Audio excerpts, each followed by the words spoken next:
ఆలస్యంగా వెలుగులోకి వచ్చిన ఒక ఘటన దారుణమైన సంఘటన అయితే చోటు చేసుకుంది. రాజా మున్సిపాలిటీ పరిధి పొలిండ్రస్ గ్రామానికి చెందిన ముత్యాలనాయుడు అనే వృద్ధుడు ఒక రైస్ మిల్లులో వాచ్మెన్గా పనిచేస్తూ విధులు నిర్వహిస్తున్నాడు. అందులో క్రమంగా అయితే మాత్రం ఆ రాత్రి 10 మంది వరకు అయితే మాత్రం లారీ డ్రైవర్లు ఆ వానర్స్ కలిపితే ఆ వృద్ధుడిపై దాడి చేసే పరిస్థితి కనిపించింది. ఈరోజు అదే పరిస్థితిలో భాగంగా అయితే మాత్రం ఆ మృతదేహాన్ని పట్టుకున్న రైస్ మిల్ దగ్గర ధర్నా చేసే పరిస్థితి అయితే మాత్రం ఆ భార్య కొడుకు ఆ గ్రామస్తులు కనిపించింది. అసలు ఏం జరిగింది ఆ రోజు అనేది పాటు ఆ మృతుడికి సంబంధించి అయితే ఆ అబ్బాయి ఉన్నారు, మాట్లాడే ప్రయత్నం చేద్దాం. ఆ రోజు ఏం జరిగింది, మీరు ఎందుకు ఈరోజు ధర్నా చేయాల్సి వచ్చింది? ఆగస్టు 14 తారీఖు నాడు నైట్ 11-12 సమయంలో మా నాన్నగారు నైట్ వాచ్మెన్ విధులు నిర్వహిస్తున్నప్పుడు 2 ఓకల లోడులతో వచ్చిన వాళ్ళు 8 మంది వ్యక్తులు మా నాన్నగారు అక్కడికి వచ్చి మీరు మద్యం సేవించకూడదు, ఇక్కడ తాగకూడదు అని చెప్పినందుకు 8 మంది కలిసి కర్ర దొంగలతో కొట్టి పడేసి మంచం మీద పడేసి వెళ్ళిపోయారండి. అది అలాగా ఆ చికిత్స పొందుతున్న క్రమంలో మొన్న 6వ తారీఖు నాడు నిన్న సాయంత్రం 6 గంటలకు మృతి చెందారు. ఈ విషయంపై నేను 15వ తారీఖు నాడు ఎమ్మెల్సీ స్టేట్మెంట్ ఇవ్వడం జరిగింది. పోలీసులు తీసుకున్నారు. కానీ దీన్ని ఈ పొలిటికల్ నేపథ్యంలో నీరుగార్చేసి నిన్న 3వ తారీఖు సెప్టెంబర్ 3వ తారీఖు నాడు కేసు ఫైల్ చేయడం, అది కూడా లైట్ సెక్షన్తో కలిసి దీనికి ఏ విధమైన బలమైన సెక్షన్ లేకుండా చేసి నీరుగార్చే ప్రయత్నం చేశారు పోలీస్ డిపార్ట్మెంట్.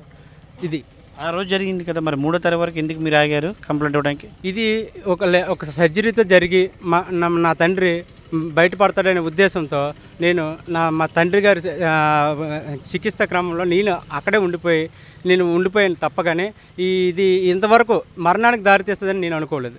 అందుకు కారణం చేత ఈరోజు నేను మా నాన్నగారి మరణం కారణంగా నాకు న్యాయం జరగాలని చెప్పి ఈ మిల్లు వద్దకు నిరసన చేయడం జరిగింది. ఈరోజు ఎందుకు మీరు ధర్నా చేయాల్సిన పరిస్థితి వచ్చింది? మీ డిమాండ్ ఏంటి?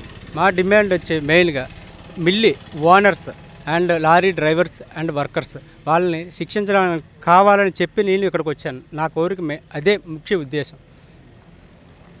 ఇది ఇక్కడ పరిస్థితి చూసుకున్నట్టయితే రాజా మున్సిపాలిటీ పరిధి పొలిండ్రస్ గ్రామానికి చెందిన ముత్యాలనాయుడు అనే వృద్ధుడు పాలకొండ రోడ్లో ఉన్న ఒక రైస్ మిల్ లక్ష్మీనారాయణ అనే రైస్ మిల్లో అయితే మాత్రం వాచ్మెన్గా విధులు నిర్వహిస్తున్నాడు. అందులో భాగంగా గత నెల ఆగస్టు 14వ తారీఖు రాత్రి ఇక్కడ రైస్ మిల్లులో ఓకల్ లోడ్ ఎక్కించడానికైతే మాత్రం లారీ డ్రైవర్స్ అయితే మాత్రం లారీలతో వచ్చారు. అందులో క్రమంగా ఇక్కడ మద్యం సేవించి లారీ డ్రైవర్లు ఆ వానర్స్ అయితే మద్యం సేవిస్తున్నారు. ఏదైతే ముత్యాలనాయుడు ఉన్నాడో ఆ ముత్యాలనాయుడు అయితే ఇక్కడ మద్యం సేవించొద్దు, మా వానర్స్ ఒప్పుకోరని అడగడంతో అయితే మాత్రం ఆ వృద్ధుడిపై కర్రలతో దాడి చేసే పరిస్థితి కనిపించింది. సుమారుగా 8 మంది ఆ వానర్స్ కలిపి అయితే మాత్రం దాడి చేయడం జరిగింది. అందులో భాగంగా ఆ వృద్ధుడి పరిస్థితి సీరియస్గా ఉంది. అక్కడ ఆ వృద్ధుని అయితే మాత్రం వదిలేసి అయితే మాత్రం లారీ డ్రైవర్లు అందరూ పరారైపోయారు. మరుసటి రోజు అయితే మాత్రం ఆ బంధువులకి కుటుంబ సభ్యులకి పలానా వృద్ధులు ఇలా పడిపోయాడని చెప్పేసి సమాచారం ఇవ్వడంతో వెంటనే అయితే మా కుటుంబ సభ్యులు వచ్చి హాస్పిటల్లో జాయిన్ చేయడం జరిగింది. అదే క్రమంలో ఆ కంప్లైంట్ కూడా పోలీసులకు ఇచ్చారు.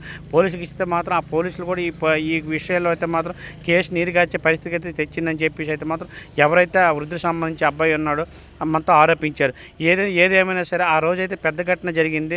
లారీ డ్రైవర్లు ఈ వానర్స్ మిల్లి వానర్స్ కలిపి అయితే మాత్రం ఈ దాడికి పాల్పడే పరిస్థితి కనిపించిందని చెప్పేసి మనతో పాటు ఆ వృద్ధులకు సంబంధించి వాళ్ళ అబ్బాయి చెప్పడం జరిగింది. ఇప్పుడు ఈ పరిస్థితి చూసుకున్నట్లు ఈ రోజైతే మాత్రం పొలిండ్రస్ గ్రామం నుంచి అయితే ఈ బాడీని తీసుకొచ్చి ఆ మిల్లి దగ్గర మాకు న్యాయం జరగాలని చెప్పేసి అయితే ధర్నా చేసే పరిస్థితి కనిపించింది. ఈ క్రమంలో అయితే 4 మండలాల పోలీసులు ఇక్కడ ఉధృత వాతావరణం ఏర్పడటంతో 4 మండల పోలీసులు కూడా అయితే రావడం జరిగింది. ఏదైతే ఈ వృద్ధులకు సంబంధించి వాళ్ళ అబ్బాయి ఉన్నారో మాకైతే మాత్రం ఎవరైతే దాడి చేశారో ఈ రైస్ మిల్లి వానర్ కనీసం పట్టించుకోలేదు. వీళ్ళపై అయితే తగు చర్యలు తీసుకుని తగు కేసు నమోదు చేయాలని చెప్పేసి అయితే కోరారు. పాల్కొండ రోజు రైస్ మిల్ నుంచి సురేష్, RTV, ఉమ్మడి శ్రీకాకుళం జిల్లా. For latest updates on India-Pakistan tensions, download RTV Live app.